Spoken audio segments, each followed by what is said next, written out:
Hi, my name's Keith Cooper, and in this short video I'm going to show the basics of making a colour print on a Baryta type paper using the Canon PRO-300 printer. Now this is an A3 plus printer, 13-inch width. I've got detailed reviews and loads of other articles about using the printer, but this is just the simple how you can make a print.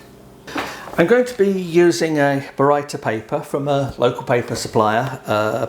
This is Pinnacle's Silk Baryta 310. There are lots of papers like this. It's a nice heavy paper. It has a luster finish. When you get papers like this, keep them in the box, because the biggest risk to paper jamming going through printers is bent edges, bent corners. You see this is quite a thick paper. So this is what I'm going to be using for doing the print. I'm going to be using Canon's Print Layout software, not because it's necessarily the best way, because it's a nice simple way and it works the same on my Mac as it would on a Windows system. Now if you've got another way you like printing, then that's good and well, but this is a simple way of getting into printing. Use the Canon software, get some experience with the printer, and then explore your own work and how you want to print it. The printer is on.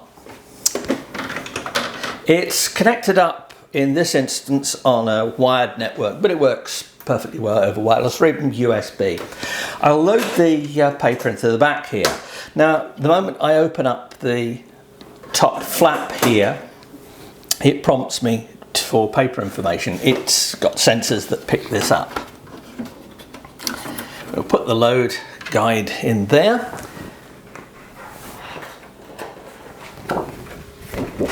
I'll take a sheet of paper, and there are guide rails that slide back and forth here.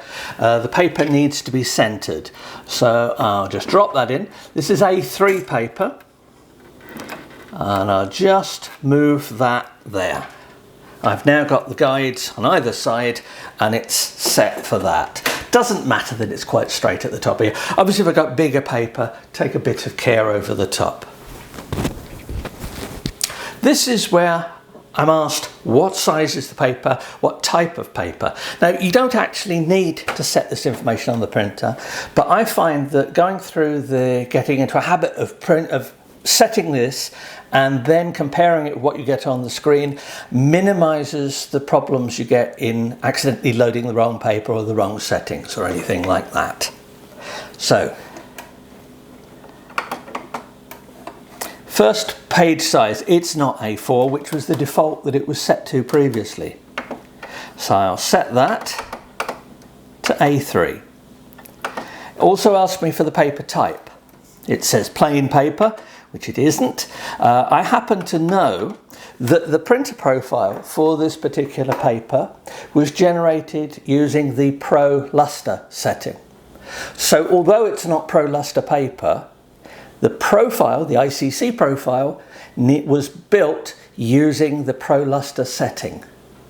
So I'll set Pro Luster. There is only a limited range of settings here, so it's quite possible that there won't be a setting that exactly matches your paper. But when you get a profile for it, it should say what the best setting to use for it is, and that's what you use. Anyway, I've set these. I have A3 Pro Luster. Use the button here to take it down to register. It's now setting the paper and it says A3 Pro Luster on the screen. So that is set for that, and that's all we need to do. I'll now go to the computer and actually print. I've opened up this image in Professional Print Layout, which is the free software from Canon for printing. I've sent the image from Photoshop to this software and it will print via this. You can use other applications where it works fine. Things I need to look at are, first of all, that it's pointing to the right printer, which it is. Under the settings, I have print settings, where I've set the luster paper type, paper size, and also that I'm using the top feed. Print quality standard is perfectly good enough for this. There's no point in going to the higher quality setting on this. Standard will do just fine. On layout, I've set the margin adjustments here to center the picture on the paper. I'm not going to print this one borderless, but you can do if you want. It works perfectly well, but you do need to make sure that you don't lose too much of the image when you print it borderless, because obviously some of it has to overlap the size of the paper. And lastly, color management.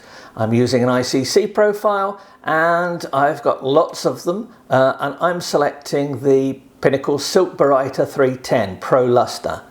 Now that's one that I just built myself, and the name tells me what the paper it's for, what the printer it's for, and also the setting, which is the luster setting I used on the printer itself.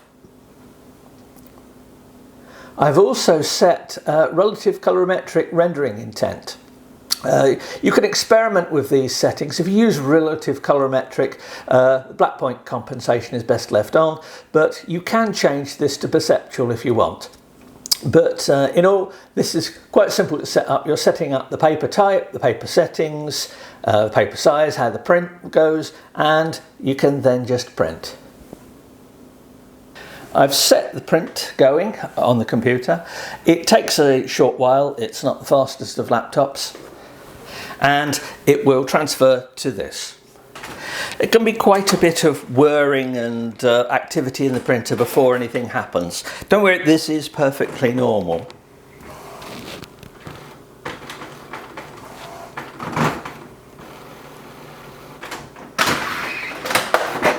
Paper's loaded and printing should be underway.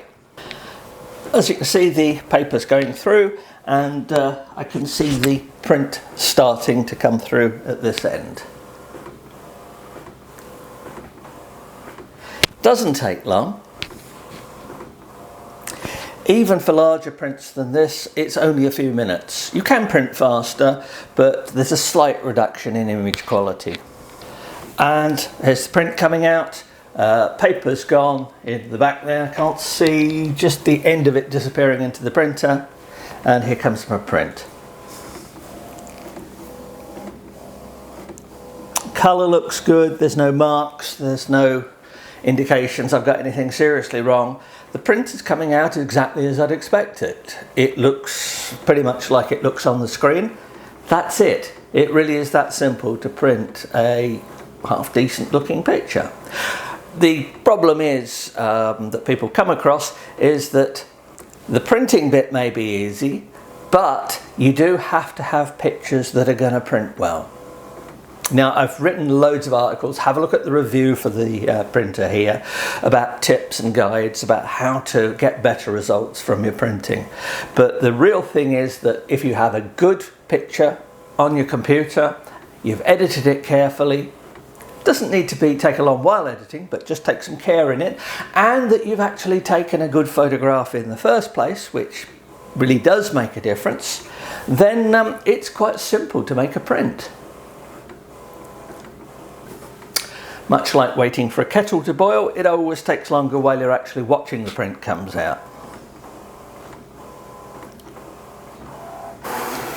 And there we go, we're done.